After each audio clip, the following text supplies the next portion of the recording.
A participé lui au dernier championnat mondiaux à Edmonton. Oui, et lorsque la bulle canadienne de la Ligue américaine reprendra, il sera d'office pour la Ligue américaine. Voilà, c'est parti. On vous souhaite un bon match, mesdames et messieurs, l'antenne de Nous TV. Gauthier envoie le disque vers Menolfi. Amorce la sortie pour Dufour. Dufour qui reçoit dans les patins. Cependant, la rondelle va aboutir dans les mains de l'Armada. Dion reprend chez lui. Passe pour Dufour. Dufour qui a tenté une remise, mais c'est intercepté par Richardson qui s'amène, passe vers Pinard dans l'enclave vers Corbeil. Tiens con! Benjamin Corbeil qui ouvre la marque, c'est 1-0. Et Dufour s'en veut là-dessus. Il a perdu la rondelle en territoire central. Effectivement. Et puis, je pense que la Pena aussi aimerait revoir.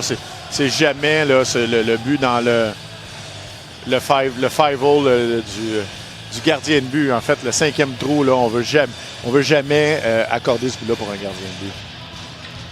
Oui, tout juste avant, Dufour qui a perdu le disque et Corbeil, effectivement, un tir entre les jambières de la Pena et l'Armada qui ouvre la marque. Et ce qu'on peut voir aussi sur ce jeu, c'est que Jacob Dion a été déporté un peu, hypnotisé par la rondelle. Alors, on s'est C'est con. Et là, après la mise en jeu, c'est Simon Pinard qui vient tromper la vigilance de Francesco Lapena, malheureusement. Ça s'est passé très rapidement après la mise en jeu. On a laissé Pinard complètement seul. Un excellent tir, un tir de qualité. C'est un tir qui vient juste un peu plus haut que la hauteur de la jambière lorsqu'elle est sur la glace. En plus de ça, on a Lapena qu'on va pouvoir voir à la reprise. Qui, en plus, comme il attrape de la droite, c'est un lancer qui devient excessivement parce que le bras ne peut pas aller aussi loin avec le bloqueur. Alors, excellent lancer, il faut donner à Simon Pinard, le Drummondvillois. Menolfi, chez lui, on va remettre vers Letton qui lui remet pour Côté. Côté tentait de passer vers Simoneau. Côté qui entre chez l'Armada. La remise à Simoneau sur la remarque. Attention dans l'enclave. Un tir arrêt de Adam du bout de la jambière. Première belle chance de marquer pour les voltigeurs dans ce match. Frappé par Agostino. Agostino joue un très bon match. Oui, vraiment.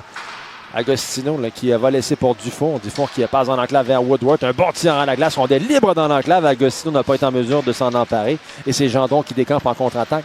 Attention, la Menolfi qui tient compte. Et Gendron qui va d'un tir entre les jambières de Lapena. Battu pour une deuxième fois entre les deux jambières. Effectivement. Et Gendron avait connu un très bon match dimanche aussi. Continue sur sa lancée. C'est un lancer qui veut... En fait, d'abord, souvent, on veut le faire, on veut créer juste le retour. Ouais. Ben, à ce moment-ci, un bon lancer aura la glace, effectivement, sans avertissement.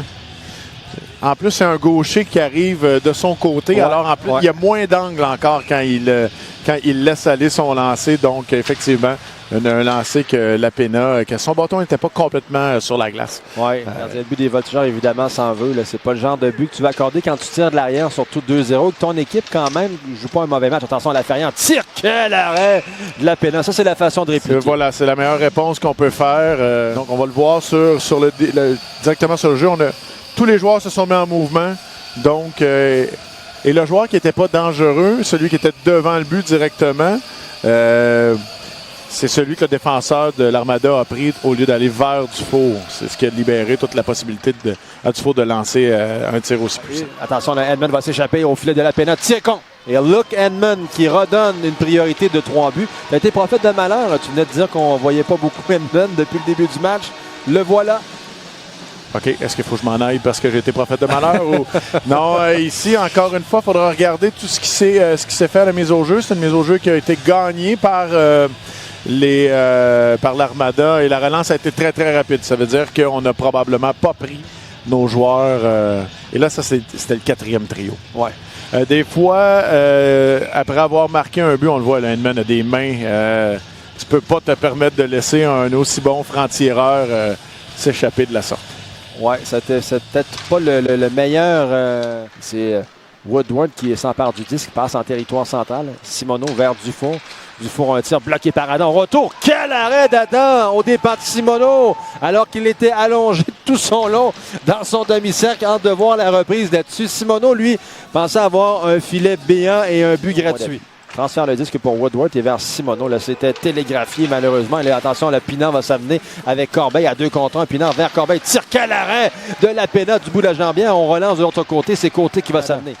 La remise pour Da Fonseca. La Fonseca là, qui protège bien, remet vers Dion. Tir repris par Short Hall. Short Hall qui va s'avancer. Revient sur ses pas. Permutation de position avec Dion. Short Hall il va en un tir contre. Et c'est Charles-Antoine Dumont qui a fait dévier cette rondelle, je crois. Et c'est 4-2. On a été... Il y a des fois, Frédéric, où j'ai l'impression, de coacher une équipe Pee-Wee, d'entendre la Ligue nationale ou de voir le hockey junior. Et c'est toujours de répéter. On parlait de patience, d'installer le jeu. C'est ce que les Voltigeurs viennent de faire. Créer du mouvement devant Olivier Adam. Fait dévier la rondelle. On est à la bonne place pour avoir du résultat. Oui, déviation parfaite de Charles-Antoine Dumont devant le filet. Shorthand, comme tu l'as dit, a été très patient. Ah oui, très bien fait par Dumont. 5 à faire au troisième 20. Da Fonseca derrière le filet, c'est Ortiz qui s'amène le premier. Likachev là, rejoint Edmond, un tir longue distance qui est directement dans le filet désert. Et Luke Edmond qui va compléter avec le 5e filet de l'Armada qui sera le dernier clou dans le cercueil des Voltigeurs cet après-midi. Ben là-dessus, moi, ce qui est intéressant de voir, c'est que les jeux sont pratiqués, sont travaillés. Dans la sortie zone, on va s'apercevoir, regardez, il ne regarde même pas ici où son joueur est.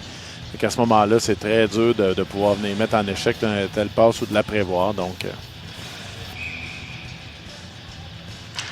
les Voltigeurs qui, visiblement, vont subir un deuxième revers dans la bulle cette semaine. 7e revers en temps réglementaire cette saison. Une défaite de 5-2. 5e filet qui sera marqué dans un filet désert. On va d'ailleurs faire le sommaire au cours des prochaines secondes. Sommaire de ce match entre l'Armada et les Voltigeurs. Donc,